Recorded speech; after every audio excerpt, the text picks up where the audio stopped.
In three, two, one, and we are live, motherfuckers. Welcome back to yet again another episode of Fighting Words. I am your venerable host, the home team, Steve Stone, and I am joined today by my other co-hosts, the The ultimate. man, the myth, the legend, Oh, Ike. Nah, I'm playing. What's good? What's going on, everybody? We here, but it's happened once again. Fighting words. Let's get it. let's go. All right. No introductions needed, man. Took his own introduction into his own hands. I like it, man. First thing first, man. We got to start off with what's current. This Ryan Garcia tank fight that we just came off of. I gotta ask, man. Is this fight happening a step in in the right direction for boxing? Do you ever think it'll bring boxing back the way it was in the 90s with Tyson and Holyfield, Lennox Lewis and all those Nah, types? You don't think it could bring it back? I think this was this. I mean, it could go either way because um, the UFC has done its job in making the best fight the best already. And Okay. I see why you're saying is the step in the right direction because obviously that's what they just did Mm-hmm. this past week. Taking Tanking Ryan is like a high level fight on both ends. There's no one fighting someone they shouldn't be fighting. Mm-hmm. That fight should happen, obviously. For sure. For sure. So I think since the UFC already does that, I think that that's where combat sports might be heading. I don't know if boxing's gonna do better than it has already done, but it could. I That's mean, my thing. we do have Lomachenko versus Haney. That's a big fight that's happening. And Shakur Stevenson is waiting in the wings as well, and they're talking maybe him versus Tank, and that's another blockbuster fight. But I mean, the thing with boxing has always been, like you said, is the fights that we want. They take X amount of time to actually get made and get done. So we'll see about the Lomachenko versus Haney fight and Shakur Stevenson against Tank, but I think this is a step in the right direction. I mean, every once in a while we get these big boxing waves, like when Tyson Fury was fighting Deontay and AJ was fighting Ruiz, and then he Yeah. fought Usyk. Like we get these waves of people boxing, but what I really think is the next wave, or maybe the wave has already crashed, is Jake Paul and this like celebrity sports boxing, man. He's Yeah. scheduled to fight Nate Diaz in August. What are your thoughts about Jake Paul fighting yet again another retired MMA guy? I think when I think he's doing a good job because it seems like the competition's real. Seems like they both really want to do this. So I think as long as it's like a good fight on even playing fields, I think that even though it's like a celebrity type boxing thing, I think it's kind of like a new door that's being opened where like anyone who believes they're in prime condition to fight another individual can kind of settle it. I think there is something in this. Like I don't know if it might get a little saturated, or if it already has been with like Fuzi and all these other guys trying to make their run. But I think it's kind of cool. Dude, this past Nate Diaz incident that happened with that, did you see the guy that he like was fighting? Yeah, I saw that guy on some like earlier this year. I saw him on Bruh, videos with Logan. that boy can't He squabble. can't squabble, He but he wasn't even cannot supposed to be a squabble, bro. squabbler. Come on. So this is what I'm saying. Look, Mans has no squabbles. Nate Diaz is getting in there. He's been boxing for a while. He's been boxing with Andre Ward. He's been boxing with a lot of credible boxers, but it's not the same as mixed martial arts. And Nate Diaz is notorious for having pillow hands. Yeah. So now you're gonna give him 12-ounce gloves and give him a guy who naturally has a size advantage over him and Actually athleticism. cracks. Come on, like this is Yeah. like we've seen this already 4 times with Jake, and then he lost to a real boxer. I want to see him continue to challenge himself and face real boxers. Like, here's where you are, man. Yeah. Like, you either sink or swim because he was fighting people that were good, but now going back to fighting Nate, like, what is that? If I really- see Nate Diaz laying on the canvas, I'm not gonna like Jake Paul. How you? But like, that's Nate's fault, that's all I right? What do gotta you say. mean? Nate signed on the like he knew what he was getting himself into. Yeah, and there's been trash talk between them already, but I don't know, bro. something about it hasn't sit well with me. I don't know what happened with the whole Nate and the Logan Paul twin guy, but did Nate think that was Logan?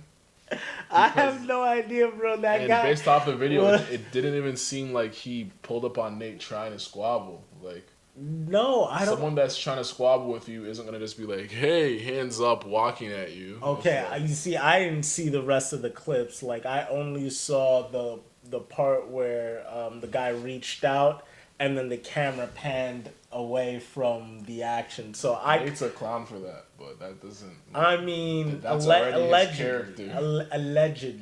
allegedly, we don't know for sure, bro. Unless that shit was fake.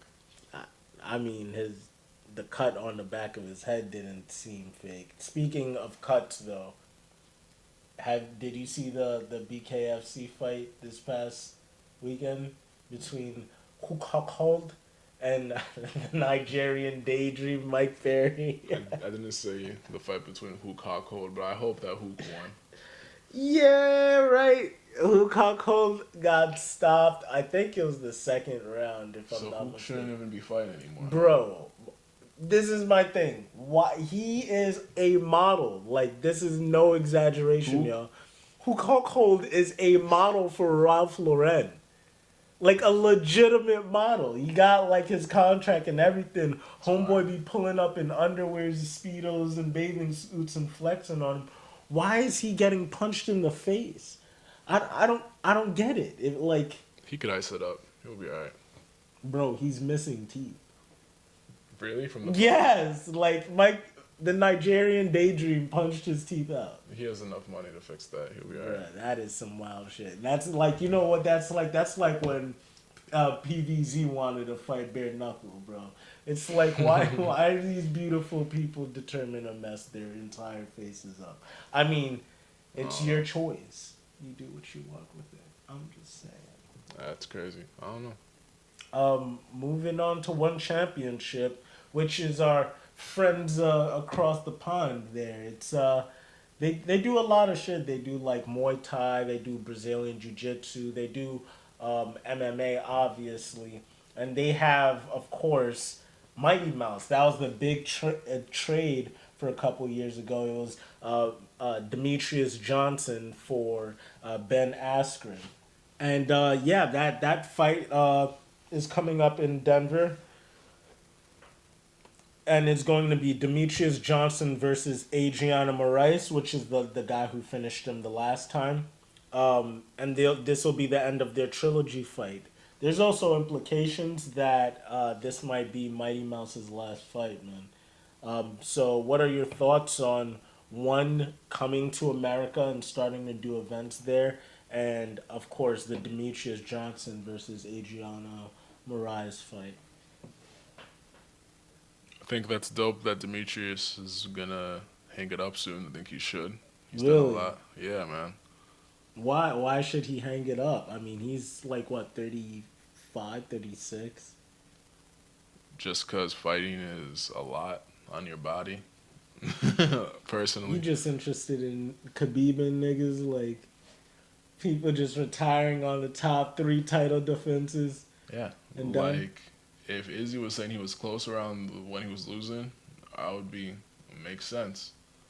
A fight isn't like something that, it's not like a basketball game where I'm just shooting hoops and like, okay, cool, like I make two less shots a game this season, but I'm still like an old head here. No, this is like, oh, I'm slower and niggas is knocking me out now. Like, Yeah, but it's that's not the even thing. For like don't be Stipe. for for D a Stipe faced a primordial Ngannou. That Ngannou was on some secret juice or something because he was moving quick. He could grapple. He wasn't getting tired. He was just different at that time. But He just already lost to him. He just already lost to him. well, that was when that second Stipe fight was just on his way back though, like his rise back up when he's sparking everyone. But that fight against Stipe, like Ngannou's rise to back to the title contention, he was still sparking dudes in like a couple rounds. Yeah. But when he fought Stipe, he was patient. He was next level. Yeah, Yeah, he was patient. He was taking his jab time. was on point. His jab was on point. He was throwing leg kicks. Like, and Ngannou was on a roll, which reminds me that one championship is in negotiations with Ngannou. Do you think there's any real chance of them signing him? Or where do you think Ngannou will go if he doesn't sign with one? So he's done with the UFC. I mean, there's no saying that he is entirely done with the UFC, but I just don't think one shouldn't be a thing because that would just be dumb to go there if you're already part of the UFC, in my opinion. But yeah, I don't know what's really going on behind the scenes. Mm-hmm. Based off what it seems like they're really not getting along, and he's gonna just figure it out. But who knows what's really happening? Yeah, for sure. I mean, Ngannou's been sitting for a bit, so I think he has to make a choice soon because he's losing marketability by sitting on the ice. He's not getting any younger. He's had his bad knees, just came off of surgery, so you want to be in a position where you could prove yourself. But if you're coming in off of catastrophic injury and having to prove yourself, it's kind of a lot to bet on. But we'll see. Shout out to Sage Northcutt, who's also going to be coming back. Haven't seen him perform since the UFC, bro, and he was getting banged up, losing a lot of decision contests. But leads us to the big bad, UFC 288, headlined by Aljamain, the Funkmaster Sterling, going up against Henry Triple C Cejudo. Gee, that's a big fight. That fight is gonna be a banger, bro. But I gotta ask straight off the bat, if Triple C beats Aljo, what does this mean for his legacy? I mean, he's already been a flyweight champion, bantamweight champion, and now he would have gotten it for the second time again. Does this put him in like John Jones territory, GSP territory if he beats him? And if the same thing, if Aljo beats Cejudo, is he like now the greatest bantamweight of all time? I mean, he beat Dominic Cruz. I'm sorry, he didn't. Pedro Munoz. He beat T.J. Dillashaw. He beat Corey Sandhagen. He beat Piotr Yan. Aljo. You know what I'm saying? I personally want Aljo to win. Okay. Like, you know me. I don't know why.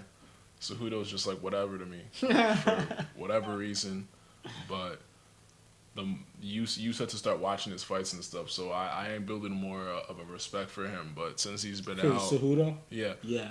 But since he's been out, since I like Aljo more, you feel me? Mm-hmm. I just want to see Aljo come out on top on that one, and I want Aljo to be in that discussion. And none of them, there is no greatest bantamweight until O'Malley fights. Oh my God, bro! Not this O'Malley hype. Marcus, please save us. We miss you. I need somebody else. The home team and the away team might have to team up to thwart this. But look, man, I too want Aljo to win. I think once again this proves how stacked the bantamweight division is. It's entirely It's from top to bottom. It's just ridiculous. I do think if Henry Cejudo beats Aljo, becomes the two-time bantamweight champion, goes up and tries to fight Volkanovski, uh, I think he's already in that conversation for greatest of all time, like greatest combat sport athlete. I mean, he won an Olympic gold medal, like and Cejudo who, did yeah, in he won, wrestling. he won an Olympic gold medal in wrestling, and then he also won the flyweight title, bantamweight title, then to come back after a 4 year layoff and then win it again, like He's been out 4 years now. I think 3 years, but still, I mean, GSP did what 6 7 years before he came back and won the middleweight title. Really? That's a lot of time. Yeah, but that's what I'm saying. The How game old changes. is GSP now? I mean, he's nearing on 40, if not already 40. Right. Yeah, but I just think Cejudo. Yeah, if he wins this, it's gonna be hard to argue, especially with the tear that Aljo's been on.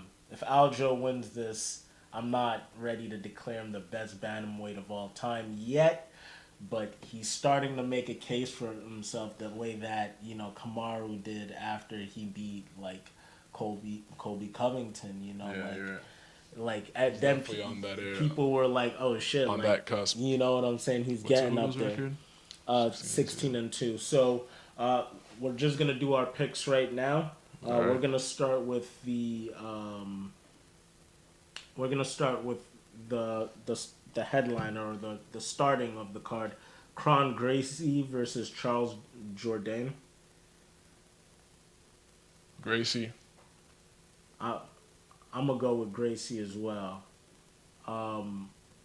Then we have the return of Bryce Mitchell I was about to say, what you mean? versus Movsar Evilov. Oh, I got Evilov. Evilov is undefeated. I don't know too much about him, if I'm being for real, so I'm gonna go with Thug Nasty. We got a return of the former strawweight champion Jessica Andrade versus Yan Jinyan. She's a beast. Yan with about to those chop her hands. down like a tree, bro. Yo, Yan's no joke with those hands. I got Yan. I got Yan. I can't even pronounce her name, bro, but I got Yan.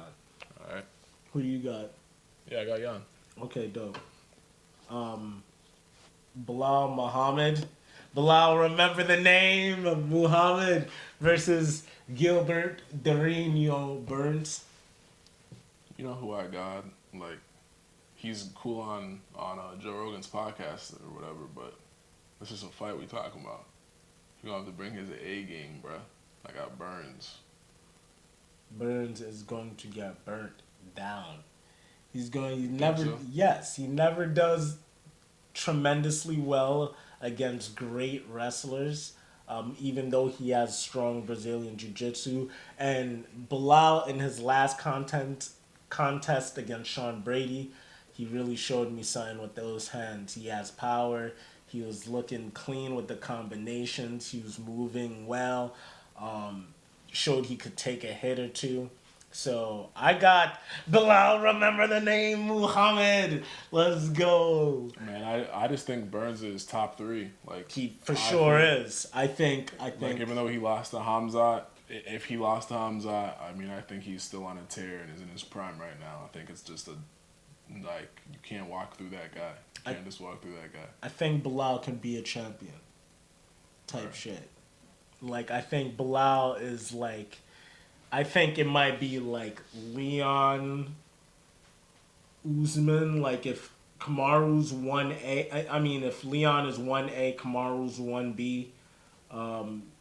You have, I think, Bilal Muhammad at number 2, and then Gilbert Burns at number 3.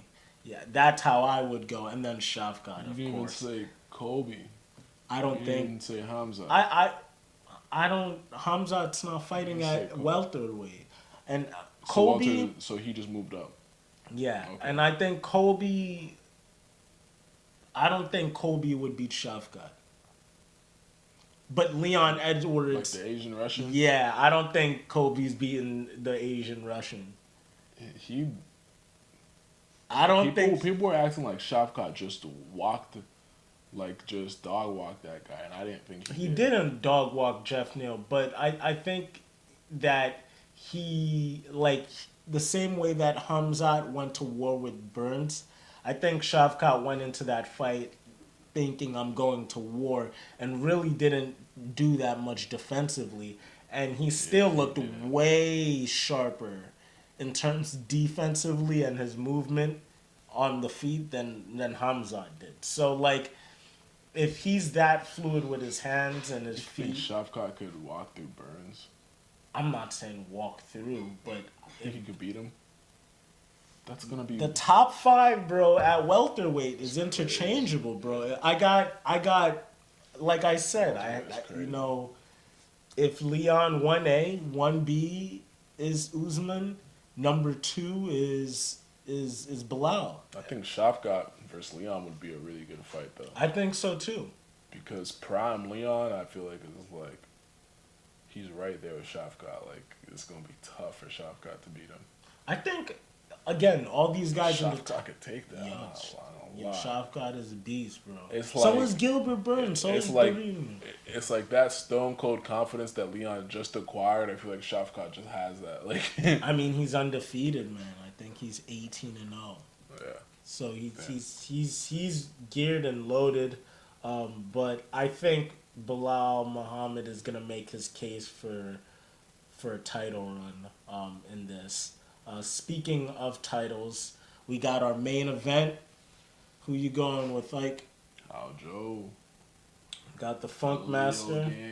Leo Gang in the building, man. So when it comes to Aljamain, Funkmaster Sterling, and Henry Cejudo, who do I have? I'm gonna have to go with Aljamain Sterling. Now I'll tell you why. Just a little bit. Backpack kid. I think that Henry Cejudo has been off for a while. And when you're fighting somebody who's as unconventional as Aljo, who throws really, really weird shit, it's hard to game plan for that. Yeah. And it's hard to Aljo get will do whatever, I feel reads for someone who moves the way Aljo does, Like, it's constantly not like- switching. It's not like Cejudo's going in there to fight someone with just like a random superpower, like a fucking like a killer Cyril right Gane, hand, or yeah. like a Cyril Gane. It's like you're just fighting a well-rounded guy that it's just like you're gonna have, like, you should have been fighting for the past couple of years. Yeah. If you're gonna fight this guy, like, Yeah. No, Aljo is fucking ready, man. He's ready, and he's emerged as a true champion, and this will be one of the greatest tests. I think this will be the fight of the night. I think for sure. I think this goes all 5 rounds, but I think Aljo finds a way to steal this one. How do you have it being done? How do you have it? Yeah, how do you have Aljo getting it done? I have Aljo by ground and pound. Wow, finishing Triple C. I'm not that bold. I'm not that bold. Like, it's gonna be like off of a stun or something, or Cejudo tiring out in some way. I feel like Cejudo feels like he's bulletproof, and that might just burn him out or something. Versus a guy like Aljo, who I feel like is just more ready to just adapt to whatever happens. Very true. Yeah, I mean, Aljo's adaptability might be the key to victory here. Aljo's not a big finisher, unless it's when it comes to, the grappling aspect, the jiu-jitsu. So it's hard for me to imagine him finishing. I said that. Cejudo. Yeah, if I'm being honest, know? I couldn't tell you how. So I'm saying, like, he's tired out, so Cejudo's ref's like, all right, chill, but Yeah. it's not like, I don't know, man. That's how I see it. I feel you. Well, that has been this week of Fighting Words. I mean, do you have anything to say? That's all, man. It was right, quick and to the point. Yeah, absolutely. Where can they find you, my man? Find me on Instagram, LoneStar860. The O is a 0. Purified Hustle on TikTok, Purified Hustle, YouTube, IG, everywhere else as well. And I don't know where Marcus is at, but Marcus, we miss you, mate. We will see you soon. You can find yours truly at Steve Stone with 2 E's on IG. You can find us on Twitter at Infighting Words. You can find us on YouTube at Infighting Words. And we'll catch you motherfuckers later.